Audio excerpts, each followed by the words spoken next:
नमस्कार, खबरों की दुनिया में आपका स्वागत है।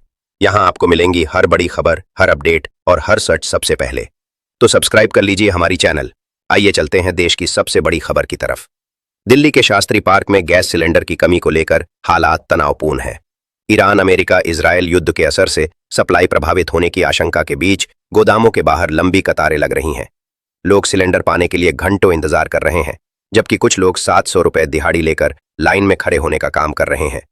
बुकिंग के बाद मिलने वाला डीएस नंबर होने के बावजूद कई घरों तक सिलेंडर समय पर नहीं पहुंच रहा। इससे लोगों में नाराजगी और अविश्वास बढ़ रहा है और एजेंसियों पर भीड़ व हंगामे की स्थिति बन रही है। भारतीय चुनाव आयोग आज इलेक्शन कमीशन ऑफ इंडिया, पश्चिम बंगाल, असम, तमिलनाडु, केरल और केंद्र शासित प्रदेश पुडुचेरी के विधानसभा चुनावों की तारीखों का ऐलान करेगा। आयोग विज्ञान भवन में शाम करीब 4-5 बजे प्रेस कॉन्फ्रेंस में पूरा चुनाव कार्यक्रम जारी करेगा। तारीखों की घोषणा के साथ ही सभी राज्यों में आदर्श चुनाव आचार संहिता लागू हो जाएगी। सूत्रों के मुताबिक इस बार मतदान कम चरणों में कराने की योजना है। खासकर वेस्ट बंगाल में पिछली बार के 8 चरणों की तुलना में कम चरण होने की संभावना है, जिसके लिए केंद्रीय सुरक्षा बलों की तैनाती बढ़ाई जाएगी ताकि शांतिपूर्ण और निष्पक्ष मतदान हो सके। 3 बीजेपी की पार्टी तमिलका वेत्रिका सगम और भारतीय जनता पार्टी के बीच तमिलनाडु लेजिस्लेटिव असेंबली इलेक्शन 2026 से पहले गठबंधन की चर्चाएं तेज हो गई हैं। मीडिया रिपोर्ट्स के अनुसार बीजेपी ने टीवीके को करीब 80 सीटें देने और विजय को उप मुख्यमंत्री बनाने का प्रस्ताव दिया है। हालांकि बातचीत अभी अंतिम रूप में नहीं पहुंची है। कुछ रिपोर्ट्स में कहा जा रहा है कि विजय मुख्यमंत्री पद की मांग कर रहे हैं, जिससे समझौते में अड़चन आ सकती है। चुनाव नजदीक आते ही राज्य की राजनीति में हलचल और गठबंधन की अटकलें लगातार बढ़ती जा रही हैं। 4 ministry of petroleum and natural gas ने एलपीजी संकट के बीच नया नियम लागू किया है। इसके तहत जिन घरों में पाइप्ड नेचुरल गैस यानी पाइप्ड नेचुरल गैस का कनेक्शन है, वे अब साथ में लिक्विफाइड पेट्रोलियम गैस कनेक्शन नहीं रख सकेंगे और उन्हें अपना एलपीजी कनेक्शन सरेंडर करना होगा। सरकार ने तेल और गैस वितरण कंपनियों को भी इस नियम को सख्ती से लागू करने का आदेश दिया है। बताया जा रहा है कि यूएस ईरान वॉर और स्ट्रेट ऑफ हॉर्मुज में तनाव के कारण ऊर्जा सप्लाई प्रभावित हुई है, जिससे भारत में गैस संकट बढ़ गया है। 5 भारतीय क्रिकेटर कुलदीप यादव ने मसूरी में वंशिका सिंह के साथ धूमधाम से शादी की, जिसकी तस्वीरें और वीडियो सोशल मीडिया पर तेजी से वायरल हो रहे हैं। इस खास मौके पर कई बड़ी हस्तियों के साथ धीरेन्द्र कृष्ण शास्त्री उर्फ बाबा बागेश्वर भी शामिल हुए। गुलाबी कुर्ता पहनकर पहुंचे शास्त्री ने दूल्हे कुलदीप को भगवान बालाजी की पटकी पहनाई और एक धार्मिक चित्र भेंट किया। उन्होंने नवविवाहित जोड़े को आशीर्वाद देते हुए सुखी वैवाहिक जीवन की शुभकामनाएं दी। शादी की रस्मों और मेहमानों की झलकियां फैंस को खूब पसंद आ रही है। 6 डोनाल्ड ट्रंप ने साफ किया है कि फिलहाल ईरान के साथ युद्ध रोकने के लिए किसी सीज फायर समझौते पर सहमति नहीं बनी है। एक इंटरव्यू में ट्रंप ने कहा कि ईरान समझौता करना चाहता है, लेकिन उसकी मौजूदा शर्तें अमेरिका के लिए स्वीकार्य नहीं हैं। उन्होंने कहा कि किसी भी संभावित समझौते के लिए ईरान को अपना परमाणु कार्यक्रम पूरी तरह छोड़ना होगा। वहीं स्ट्रेट ऑफ हॉर्मुज की सुरक्षा को लेकर भी कई देशों के सहयोग की चर्चा सामने आई है, क्योंकि ये मार्ग वैश्विक ऊर्जा आपूर्ति के लिए बेहद महत्वपूर्ण माना जाता है। 7 रोहित शर्मा ने हालिया सफलताओं के बाद भारतीय क्रिकेट के भविष्य को बेहद उज्जवल बताया है। उन्होंने कहा कि सूर्य कुमार यादव की कप्तानी में पुरुष टीम द्वारा ICC men's T20 world cup जीतना, महिला टीम की विमेंस क्रिकेट वर्ल्ड कप में सफलता और अंडर 19 स्तर पर खिताबी जीत ये दिखाती है कि भारत मजबूत दौर में है।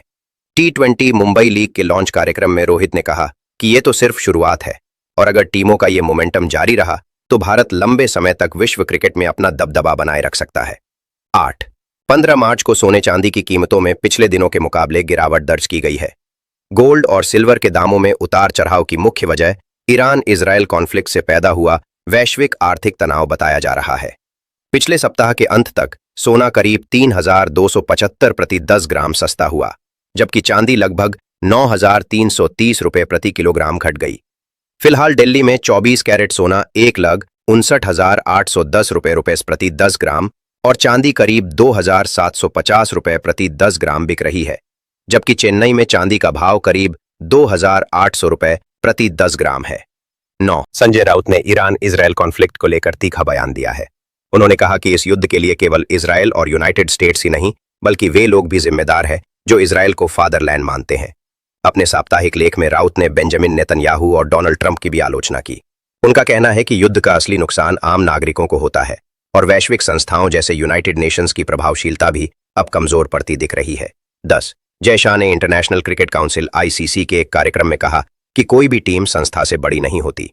उन्होंने बिना नाम लिए पाकिस्तान और बांग्लादेश पर निशाना साधा, क्योंकि टूर्नामेंट से पहले उनके खेलने को लेकर विवाद और बहिष्कार की चर्चा थी।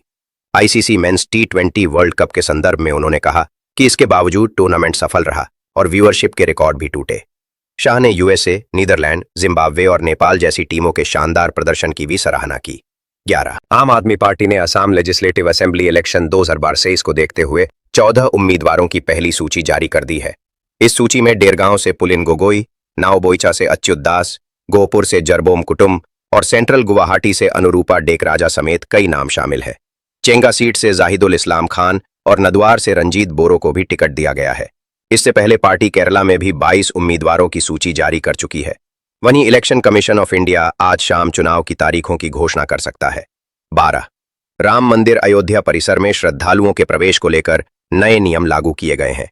श्री राम जन्मभूमि तीर्थ क्षेत्र ट्रस्ट के सचिव चंपत राय के अनुसार अब मंदिर में मोबाइल फोन, लाइसेंसी रिवॉल्वर, तलवार और बंदूक जैसे हथियार लेकर प्रवेश पूरी तरह प्रतिबंधित रहेगा। हालांकि सिख समुदाय के लिए छोटी किरपान की अनुमति होगी।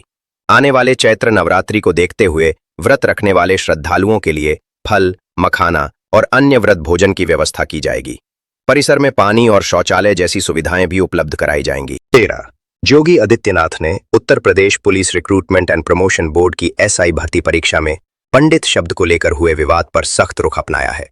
उन्होंने सभी भर्ती बोर्ड अध्यक्षों को निर्देश दिया कि परीक्षा प्रश्नों में किसी भी व्यक्ति, जाति, पंथ या धर्म की आस्था को ठेस पहुंचाने वाली टिप्पणी न हो। सीएम ने पेपर सेटर्स पर कड़ी निगरानी और नियमों का पालन सुनिश्चित करने को कहा है। विवाद 14 मार्च को पूछे गए एक प्रश्न से शुरू हुआ, जिस पर राजनीतिक प्रतिक्रिया के बाद जांच के आदेश दिए गए हैं। 14 पाकिस्तान में मिडिल ईस्ट के युद्ध और ऊर्जा संकट का असर बढ़ता दिख रहा है। शहबाज शरीफ सरकार ने सरकारी स्वामित्व वाले उपक्रमों और स्वायत्त संस्थानों के कर्मचारियों के वेतन में 5% से 30% तक कटौती को मंजूरी दी है। इससे पहले पेट्रोल की कीमतों में करीब 55 रुपए प्रति लीटर की बढ़ोतरी की गई थी। सरकार ने खर्च कम करने के लिए नए सरकारी वाहनों की खरीद पर रोक, विदेशी दौरों पर प्रतिबंध और ईंधन खपत घटाने जैसे कदम भी उठाए हैं। बचाई गई राशि का होने के लिए और राहत। इंडियन प्रीमियर लीग 2022 कई दिग्गज खिलाड़ियों के लिए आखिरी सीजन साबित हो सकता है। रिपोर्ट्स के मुताबिक एमएस धोनी, अजिंक्य रहाणे, ईशांत शर्मा और मार्कस स्टोइनिस इस टूर्नामेंट के बाद संन्यास लेने पर विचार कर सकते हैं। बढ़ती उम्र और हालिया प्रदर्शन को देखते हुए इन खिलाड़ियों का भविष्य आईपीएल 2026 पर काफी हद तक निर्भर माना जा रहा है। खासकर धोनी के लिए यह सीजन बेहद खास माना जा रहा है, क्योंकि फैंस उन्हें आखिरी बार मैदान पर खेलते हुए देख सकते हैं। 16 दिनेश कार्तिक ने रॉयल चैलेंजर्स बेंगलुरु की ऑल टाइम प्लेइंग 11 चुनकर सभी को चौंका दिया। उन्होंने विराट कोहली की जगह रजत पाटीदार को टीम का कप्तान बनाया। कार्तिक के अनुसार हालिया सफलता और प्रभावशाली प्रदर्शन के कारण पाटीदार इस भूमिका के लिए बेहतर विकल्प है। टीम में क्रिस गेल और फाफ डू प्लेसिस ओपनर है, जबकि कोहली नंबर 3 पर है। इसके अलावा एबी डिविलियर्स, मोहम्मद सिराज और युजवेंद्र चहल जैसे खिलाड़ियों को भी इस खास टीम में जगह दी गई है। Thank you for watching.